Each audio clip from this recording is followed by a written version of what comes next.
చాలా very nice information. అంటే ఒక వ్యక్తి చెయ్యాలి అని అనుకుంటే అది సివిల్ సర్వెంట్ అయినా రాజకీయ నాయకులైనా ప్రజల కోసం సమాజం కోసం దేశం కోసం చేయాలి అని ఒక గట్టి నిర్ణయం కనుక తీసుకుంటే వండర్స్ చేయొచ్చు అని అనిపించింది మీ స్టోరీ విన్న తర్వాత. నిజంగా మీ గురించి తెలుసుకున్నప్పుడు that's fun.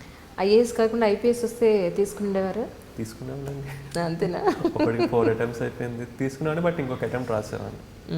That is first. ఎందుకంటే ఐఏఎస్కి ఏంటంటే అండి, యూ విల్ గెట్ అంటీన్ amount of opportunity to diversify your self. Exactly. Like IAS కాబట్టి ఐఎమ్ ఫర్ అలెప్నెస్ స్టార్ట్ చేయగలిగాను, రెస్క్యూ ఆపరేషన్లో అంత ఇదిగా పార్టిసిపేట్ చేయగలిగాను అలా. సో మేబీ ఐపీఎస్ అయితే ఇంత వైడ్ రాకపోవచ్చు, but there are many people who have done wonders being IPS. But what I personally feel maybe నేను ఐఏఎస్ కాబట్టి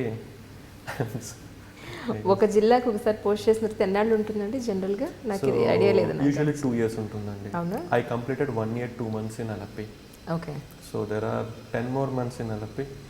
I wish that in 10 months I'm going to complete the things I have started there. Okay. అంటే అందులో మళ్ళీ మీ other state దాంట్లో మీ opinion ఏమైనా తీసుకుంటారా? Are you interested on the state or not అనేది? ఏదండి? ఇక్కడ నుంచి ఇప్పుడు కేరళ నుంచి వేరే స్టేట్ కనుక మిమ్మల్ని వేస్తే అందులో మీ ఒపీనియన్ తీసుకుంటారు? There is something called deputation. ఇన్ని ఇయర్స్ మనం కేరళలో పనిచేయాలి, దాని తర్వాత you can go to the central government or any other state of your choice. అది మీ చాయిస్ ఉంటుంది. ఓకే. మనం సెలెక్ట్ చేసుకోవటం అండి. For example if I like Telangana, I can come to Telangana. Okay. Okay. For that 2 states have to give permission. ఒకటి Kerala, next Telangana. ఏమనుకుంటున్నారు? ఏదండి? మీరే తీసుకున్నారు? నిజంగా ఏమనుకోలేదండి, because I'm learning a lot from Kerala. నాకేమనిపించిందంటే this experience in Kerala will help me when I come back to my mother state. Correct. So because I learn a lot. అంటే ఇవన్నీ మనం చాలామందికి నేను చెప్తూ ఉంటే ఆశ్చర్యపోతారు, ఏంటి ఇవన్నీ కేరళలో ఉన్నాయని. నిజంగా they are there, really they are being implemented. I'll tell a small thing. There is something called snake boat race. Okay, it's a world famous. ప్రపంచంలో స్నేక్ బోట్ రేస్ అనేది కేవలం అలపిలోనే జరుగుతుంది. మేము అన్నీ రెడీ చేసుకున్నాము. కరెక్ట్గా రేపు స్నేక్ బోట్ రేస్ అనేది ఈరోజు ఫోన్ వచ్చింది, ఇట్ ఈస్ క్యాన్సిల్డ్. ఎందుకని? బికాజ్ ఆల్రెడీ వర్షాలు బాగా పడుతున్నాయి, there may be a chance of flood. Oh my god, మళ్ళీ నా అనిపించింది మీకు ఒకసారి? నో నో నో నో, ఈ ఫ్లడ్, ఈ ఆపరేషన్ ఇదంతా ఎవాక్యుయేషన్ జరిగే ముందు 1 week ముందు.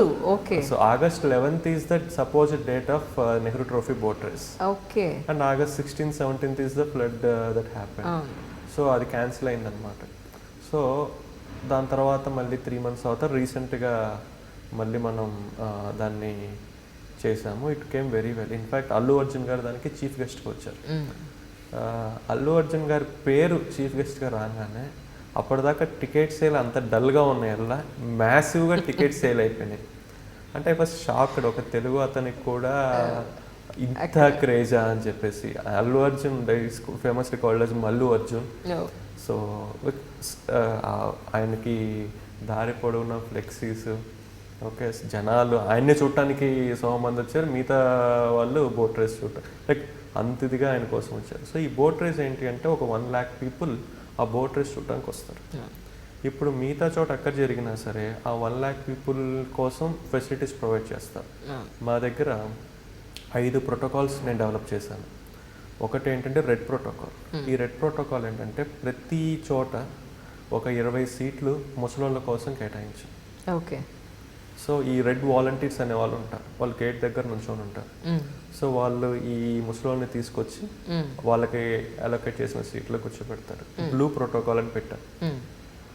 వీళ్ళు వికలాంగుల్ని తీసుకొచ్చి కూర్చోబెడతారు. ఎక్కడైనా సరే టోటల్ ఈవెంట్లో ఒక వీల్ చైర్ వేసుకొని మీరు ఎక్కడికైనా వెళ్ళచ్చు. అలా క్రియేట్ చేస్తాం. గ్రీన్ ప్రోటోకాల్, మీరు ఒక వాటర్ బాటిల్ లోపల తీసుకెళ్తున్నారు అనుకోండి, మీకు ఒక స్టిక్కర్ అతికిస్తారు, 10 రూపాయలు మీ దగ్గర నుంచి తీసుకుంటారు. మీరు రిటర్న్ ఇస్తే కనుక వాటర్ బాటిల్ మీకు 10 రూపాయలు తిరిగి ఇచ్చేస్తారు.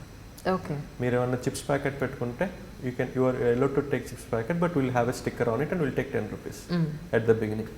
మీరు రిటర్న్ ఆ ప్యాకెట్ ఇచ్చేయండి, మేము 10 rupees ఇస్తాము. మీకు కావాలంటే పక్కన ప్యాకెట్లు కూడా తీసుకొచ్చి ఇవ్వండి, మేము స్టిక్కర్ ఉంటే చాలా ప్యాకెట్ మీద మేము 10 rupees ఇస్తాము. So that is green protocol అనమాట. సో ఎల్లో ప్రోటోకాల్ అంటే ఉమెన్కి చిల్డ్రన్కి కోసం, ఉమెన్ కోసం ప్రతి పెవిలియన్లో separate toilets, refreshing room, feeding room provide చేస్తాము. అదేవిధంగా చిల్డ్రన్ కోసం చైల్డ్ ట్యాగింగ్ పెట్టామన్నమాట. ఆ ట్యాగ్ మీద పేరెంట్స్ పేరు, వాళ్ళ మొబైల్ నెంబరు, వాళ్ళకి కావాల్సిన చిన్న చిన్న టాయ్స్ అలా ఇచ్చాం. అంటే ఒక ఈవెంట్ని మేము ఎలా చేసామంటే it is not only a event, it is senior citizen friendly event, okay, specially abled friendly event, women friendly event, child friendly event, environmental friendly event, and the final thing is ఈవెంట్లో some of the volunteers are transgenders. Okay, so transgender friendly event.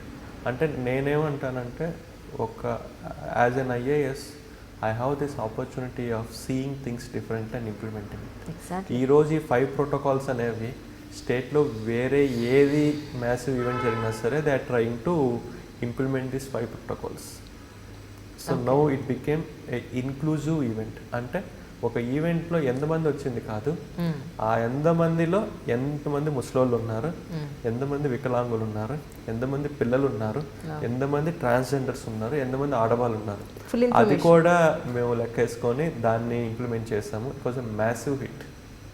It was the most inclusive event.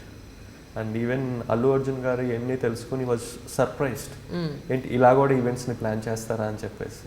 And in fact recently he accepted to adopt 10 anganwadi centres in Alleppey as a part of I'm for Alleppey. 10 anganwadi సెంటర్స్ని ఆయన adopt చేసుకుంటా అని చెప్పి accept చేశారు. So that is what.